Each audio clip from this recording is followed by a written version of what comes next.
Bab 9. Kalian gak langsung nikah kan? Kok masih beberapa hari lagi? Tanya seseorang di meja makan dengan nada heran. Benar sekali. Pernikahan ini memang harus segera diadakan, sahut kakek Nu dengan tegas, menunjukkan dukungannya.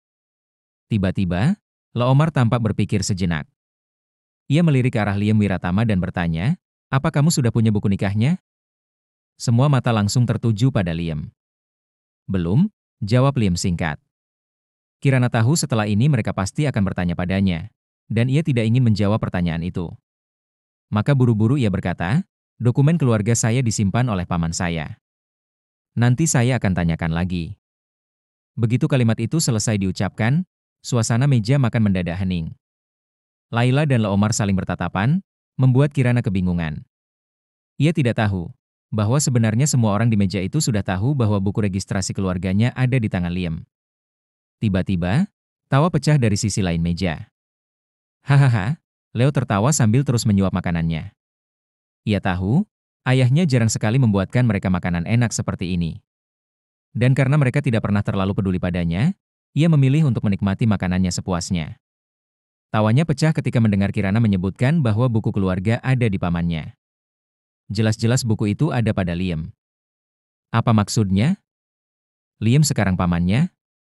Tapi tawa itu tak berlangsung lama, karena ia segera menyadari bahwa semua mata sekarang tertuju padanya, terutama mata ibunya yang menatap tajam. Dengan kesal, Laila menggulung tisu menjadi bola kecil dan melemparkannya tepat ke kepala Leo. "Makan saja. Jangan tertawa seenaknya," tegurnya. Yang lain kembali tertawa, meninggalkan Leo sendirian dengan wajah keki. Kirana semula mengira ia bisa pulang setelah makan malam. Namun ternyata, Laila tidak membiarkannya pergi. Ia bahkan bersikeras menahan Kirana untuk tinggal lebih lama. Liam dan Leo pergi ke perusahaan bersama ayah mereka. Kakek Nu kembali ke kamarnya untuk beristirahat. Kini hanya Kirana dan Laila yang tersisa di ruang tamu besar itu. "Kirana, aku sudah minta penjahit untuk datang mengukur badanmu. Nanti aku akan buatkan beberapa gaun lagi untukmu, juga pakaian dan aksesori lainnya," kata Laila sambil sibuk memeriksa sesuatu di tablet. Ia menoleh dan menambahkan, "Kita akan pergi ke mall sebentar lagi. Kamu bisa pilih sendiri yang kamu suka. Semua yang kurang akan kita beli." Kirana terlihat canggung. "Bibi, nggak perlu. Aku tidak kekurangan apapun." Laila menghela napas dan meletakkan barang di tangannya. Ia menggenggam tangan Kirana, menatapnya lembut. Dengan suara yang sangat tenang, ia berkata, "Kirana, aku tahu kamu belum benar-benar mengenal kami. Tapi kamu akan segera menikah dengan Liam dan aku akan jadi ibumu mulai sekarang." Kirana tertegun saat mendengar kata ibu. Laila melanjutkan, "Ibu hanya ingin kamu mendapatkan yang terbaik. Ibu ingin kamu menikah dengan bahagia." Tatapan matanya begitu hangat, penuh kasih sayang, dan tangannya lembut membelai wajah Kirana. "Kalau kamu gak mau ke mall, kita bisa tetap di rumah, dan tinggal tunggu mereka membawakan semua ke sini ya." Setelah berkata begitu, Laila bangkit dan pergi ke kamarnya tanpa menunggu jawaban. Kirana menatap punggungnya yang perlahan menghilang di balik pintu, dan terdiam. Ia teringat pada ibunya sendiri. Kata-kata dan sikap Laila barusan begitu mirip, seolah bayangan ibunya tampak di dalam diri Laila. Sinar matahari sore menembus kaca jendela ruang tamu, perlahan menyebar di lantai. Cahayanya lembut, tidak seterang siang, tapi cukup untuk menghangatkan hati. Di luar terdengar kicauan burung, sementara TV memutar acara hiburan yang ringan. Laila menerima telepon saat memesan sesuatu. Tanpa sadar, ia mengobrol hampir setengah jam lamanya. Saat ia keluar kamar, ia melihat Kirana tertidur di sofa, meringkuk dengan nyenyak. Pelan-pelan, ia mengambil selimut dan menutup tubuh Kirana. Ia duduk di sebelahnya, menatap wajah gadis itu dengan lembut. "Ratu," gumamnya dalam hati, "Kirana sudah besar dan menjadi gadis yang baik. Aku akan menjaganya untukmu." Laila dan Ratu dulu sahabat dekat. Tapi sejak Ratu memilih menikah dengan Bram Ardinata, hubungan mereka renggang. Ia masih ingat betul, lebih dari 10 tahun yang lalu, Ratu meneleponnya secara tiba-tiba. Saat itu Ratu sudah lama menghilang. Suara Ratu terdengar terburu-buru. Ia hanya berkata, "Tolong jaga anakku. Namanya Kirana." Sebelum Laila sempat bertanya, telepon itu sudah terputus. Setelah itu, Ia berusaha mencari keberadaan ratu, tapi tak pernah berhasil menemukannya. Beberapa waktu lalu, Liam berkata padanya bahwa ia telah menemukan gadis yang selama ini dicarinya. Gadis itu adalah putri ratu, dia bernama Kirana. Layla teringat masa sekolah dulu. Saat itu, ia dan ratu sering bercanda bahwa jika mereka punya anak laki-laki dan anak perempuan mereka akan saling menikah. Dan kini, setelah bertahun-tahun, seolah candaan itu menjadi kenyataan. Kirana akan segera menjadi menantunya. Bahkan lebih dari itu, ia akan menjadi putrinya. Layla ingin Kirana hidup bahagia. Ia ingin gadis itu menikah dengan tenang, dan tak perlu lagi memikirkan kesedihan di masa lalu. Ratu, jangan khawatir. Aku akan menjaga Kirana dengan sepenuh hati. Malam pun tiba. Langit dihiasi bintang yang bersinar lembut. Cahaya hangat menemani gelapnya malam. Kirana tidak tahu kapan ia tertidur, namun dalam mimpinya, ia melihat sosok ibunya tersenyum bahagia. Mereka bermain bersama, saling bercerita, dan tertawa lepas. Saat terbangun, hari sudah malam. Ia mendapati dirinya tidak lagi di sofa, melainkan berada di dalam sebuah kamar. Seluruh ruangan berwarna merah muda, dengan stiker-stiker lucu di dinding, spray pink, dan boneka-boneka mungil di atas tempat tidur. Kamar ini jelas kamar perempuan. Tapi bukankah ini rumah keluarga Wiratama? Tidak ada perempuan lain di sini. Lalu, kamar ini untuk siapa? Kirana bangkit dari tempat tidur dan mengamati sekeliling. Semua benda di kamar ini menunjukkan bahwa kamar ini memang dipersiapkan untuk perempuan. Mungkinkah ini kamar untukku? Tapi, ia tidak menyukai warna merah muda. Ia lebih suka biru. Warna langit. Lalu ia berpikir lagi, mereka baru mengenalku beberapa hari, mungkin mereka belum tahu kesukaanku. Tapi mereka sudah menyiapkan kamar khusus. Aku harus menghargainya. Kirana menepuk pipinya sendiri, mencoba menyadarkan diri sepenuhnya. Namun satu hal kini mengganggunya, ia tertidur terlalu lama. Bagaimana caranya ia keluar sekarang dan menyapa mereka tanpa canggung? Kirana merasa ragu untuk keluar kamar. Rasanya canggung jika harus keluar dan menyapa mereka. Bagaimana kalau mereka sedang makan? Apa dia akan terlihat tidak sopan? Mungkin aku tidur lagi saja, pikirnya. Namun rasa gugup itu seketika hilang saat pintu terbuka dan ia melihat Liam masuk sambil membawa segelas air. Kamu tidur nyenyak? Tanya Liam sambil tersenyum. Kirana duduk di tepi tempat tidur dan menerima gelas dari tangan Liam. Ia menyesap sedikit air lalu berkata sedikit malu. Entahlah. Aku bahkan gak sadar kapan aku tertidur. Mungkin karena semalam kurang tidur. Liam duduk di sampingnya. Kalau begitu, malam ini tidurlah lebih awal. Tapi, aku baru saja bangun, dan mungkin nanti malah susah tidur. Tidak apa-apa. Yang penting sekarang makan dulu. Nanti kalau kamu nggak bisa tidur, aku temani. Mendengar itu, Kirana merasa canggung. Ia buru-buru mengganti topik. Ngomong-ngomong, di keluargamu nggak ada anak perempuan ya? Tapi kok kamar ini seperti kamar cewek? Liam tertawa pelan. Awalnya kamar ini disiapkan kakek nenekku untuk pamanku. Pamanmu? Tapi pamankah laki-laki? Kirana bingung. Ia belum pernah bertemu pamannya, tapi tentu saja paman itu pria. Kalau perempuan, pasti dipanggil bibi. Yah, waktu itu kakek nenek berharap anak terakhir mereka perempuan. Tapi ternyata laki-laki. Mereka kecewa, tapi tetap menyimpan kamar ini, siapa tahu nanti punya cucu perempuan. Liam tersenyum lembut. Jadi sekarang kamar ini diberikan padamu. Kirana sedikit malu. Tapi aku nggak akan tinggal di sini. Lagian aku nggak terlalu suka warna pink. Aku lebih suka biru. Warna langit, potong Liam cepat. Kirana menatapnya heran. Kamu tahu? Liam menatapnya dalam, lalu tersenyum penuh arti. Aku tahu semua yang kamu suka. Pipi Kirana memerah. Ia buru-buru berdiri. Ayo kita keluar. Jangan biarkan mereka menunggu. Oke.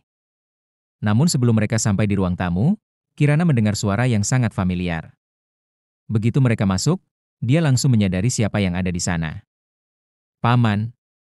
Kenapa paman ada di sini? Serunya.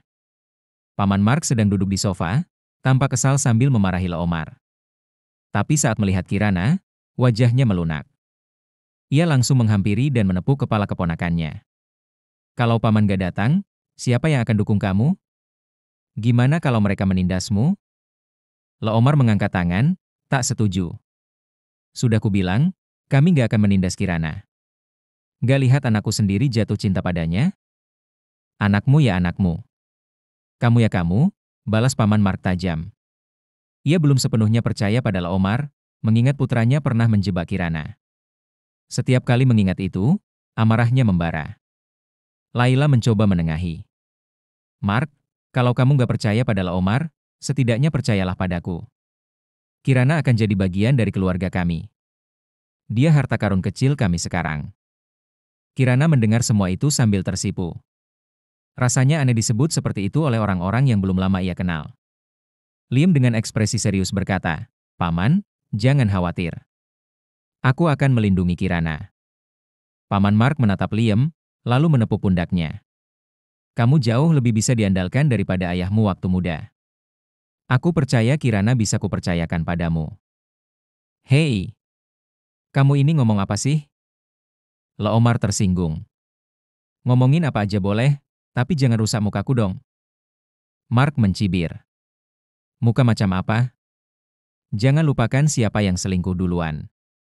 Mendengar kata selingkuh, wajah Leomar langsung berubah. Ia berdeham dan berkata, sudahlah. Kirana pasti lapar. Ayo makan. Nanti makanannya dingin. Mereka semua lalu menuju meja makan. Sore itu, Leomar sendiri yang memasak. Awalnya ia ingin mengajak semua orang makan di luar, tapi Paman Mark menolak. Makan di rumah lebih hangat, katanya. Suasana makan malam berjalan menyenangkan. Namun, Leomar dan Mark saling sindir dan bersaing diam-diam dalam minum anggur. Kirana awalnya berniat pulang malam itu juga. Tapi melihat Paman Mark sudah agak mabuk, Laila memutuskan untuk menahannya menginap. Kirana diminta tetap tidur di kamar merah muda, sementara kamar lain disiapkan untuk Paman Mark. Setelah makan malam, kakek Nu merasa para laki itu terlalu ribut dan memutuskan masuk kamar lebih awal. Sebelum pergi, ia berkata pada Kirana, jangan pulang malam-malam. Menginap saja. Leo yang takut Leomar akan mabuk dan membatalkan pernikahan, juga memilih menyelinap masuk kamar lebih awal. Paman Gio kebetulan pergi ke kantor malam itu, jadi Leo tidak punya pelindung. Sementara itu, Liam masih duduk menemani mereka, sampai akhirnya disuruh pergi. Sudah sana, temani Kirana. Ngapain ikut ngobrol sama dua orang tua ini? Pergi, cepat, kata Paman Mark sambil tertawa keras. Begitu Liam pergi, Paman Mark mengangkat gelasnya dan meneguk habis anggurnya. Ayo, saatnya ritual lama. Leomar tertawa. Ayo. Mereka berdua keluar ke halaman belakang, mencari sudut yang tenang. Mereka duduk di tanah, menyandarkan punggung ke dinding, dan menyalakan rokok. Itulah kebiasaan lama mereka sejak masih sekolah. Setiap selesai minum, mereka akan cari tempat sepi dan ngobrol. Sudah bertahun-tahun mereka tidak melakukannya. Setelah dewasa, masing-masing sibuk dengan bisnis dan kehidupan mereka. Impian yang dulu mereka bicarakan kini terkubur oleh kenyataan dan kegagalan. Angin malam berhembus pelan, membawa pergi asap rokok mereka. Paman Mark menatap langit yang mulai dipenuhi bintang. Sudut matanya dihiasi kerutan, dan uban mulai tumbuh di kepalanya. Ia menoleh pada Leomar. Sahabatnya itu juga tak lagi muda, badannya mulai menggendut, dan wajah tak lagi segagah dulu. Tanpa mereka sadari, waktu telah berjalan begitu cepat. Mereka menua bersama, dan masa kini sudah bukan milik mereka lagi. Leomar, kau masih ingat kehidupan kita waktu kuliah dulu? Semua hal gila yang kita lakukan? Lihatlah sekarang, waktu berlalu begitu cepat. Kita sudah tua, kata Paman Mark sambil menatap langit malam. Leomar menjentikan abu rokok dan tersenyum, kau selalu bilang aku nggak bisa diandalkan waktu muda. Tapi bukankah kau yang selalu menyeretku ke masalah, lalu membiarkanku dimarahi ayahku sendirian? Tapi lihat sekarang, anakku menikahi gadis kesayanganmu. Jadi kita impas sekarang.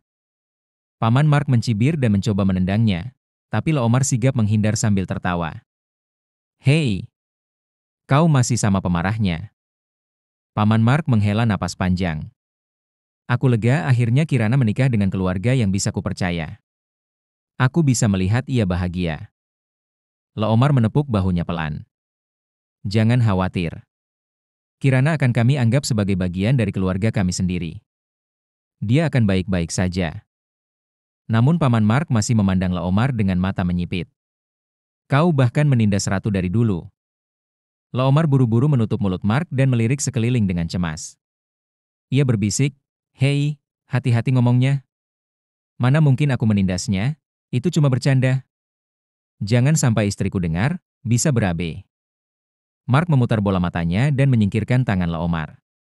"Terserah, yang penting kau tahu sendiri.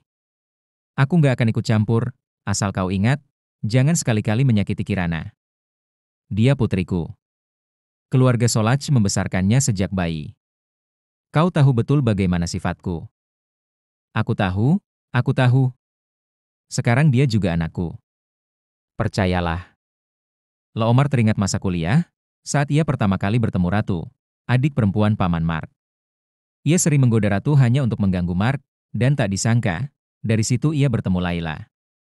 Lucunya, karena dulu ia sering menjahili Ratu, kini takdir seperti membalasnya. Putranya justru menikahi Kirana. Mereka duduk bersandar di dinding, angin malam berhembus lembut, membawa pergi asap rokok yang mengepul di udara.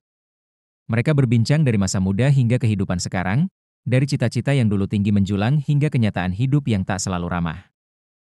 "Hidup memang tidak pernah seperti yang kita bayangkan," kata Mark pelan. "Tapi selalu ada hal-hal berharga yang layak diperjuangkan." Leomar mengangguk. "Dulu kita tidak punya pilihan.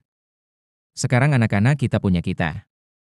Tugas kita adalah mendukung mereka, membimbing, dan biarkan mereka memilih jalannya sendiri." Keduanya saling memandang, lalu tertawa bersama. Jika mereka tak bisa memilih jalan hidup mereka sendiri, maka mereka akan pastikan anak-anak mereka bisa melakukannya. Langit malam bertabur bintang, dan dedaunan di pepohonan bergoyang pelan tertiup angin, sunyi namun menenangkan. Sementara itu, Kirana belum juga bisa tidur. Ia berguling-guling di atas ranjang, bukan karena tidak nyaman, melainkan karena terlalu banyak tidur siang. Kini, rasa kantuk tak juga datang. Ia meraih ponsel dan menekan nomor seseorang. Begitu tersambung, tanpa memberi kesempatan berbicara, ia langsung mengeluh, "Alex, aku sial. Aku akan menikah. Aku akan masuk liang lahat pernikahan secepat ini." Waa. Di seberang sana, Alex sedang duduk di perpustakaan. Ia mengenakan seragam sekolah hitam, membaca buku dengan tenang. Rambut hitam panjangnya terurai, dan jari-jarinya membalik halaman dengan lembut. Ia tersenyum tipis dan bertanya dengan nada tenang, "Bukankah kau pulang untuk membuat keributan? Kenapa tiba-tiba mau menikah?" Sambil berbaring di tempat tidur, Kirana mendesah. "Sulit dijelaskan. Semuanya kacau. Pertunangannya disabotase. Aku bikin masalah besar dan gak ada cara untuk keluar selain menikah."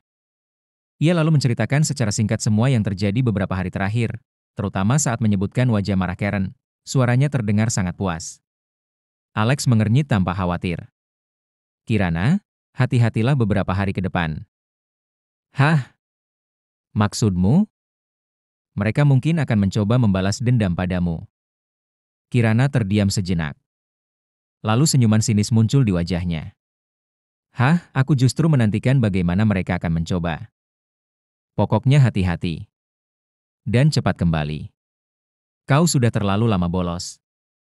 Nanti ketinggalan banyak hal." Kirana mengeluh pelan. Ia memang terdaftar di jurusan keuangan, jurusan yang sebenarnya tidak disukainya.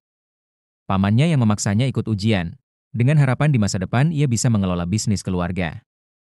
Tapi sekarang, ia bahkan tak tertarik. Andai saja ia bisa belajar hukum seperti Alex. Mereka bertemu secara tidak sengaja, tapi kepribadian mereka cocok, dan mereka cepat menjadi sahabat.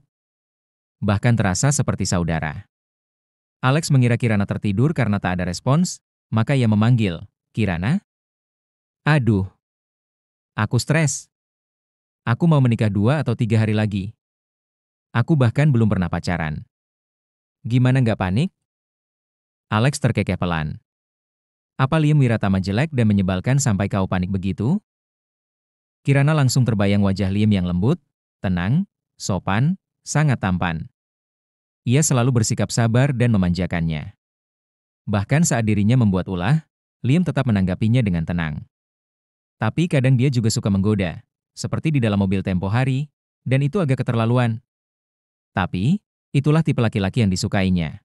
Tampan, lembut, penyayang, dan selalu sabar. Mungkin, pernikahan ini tidak seburuk yang ia kira.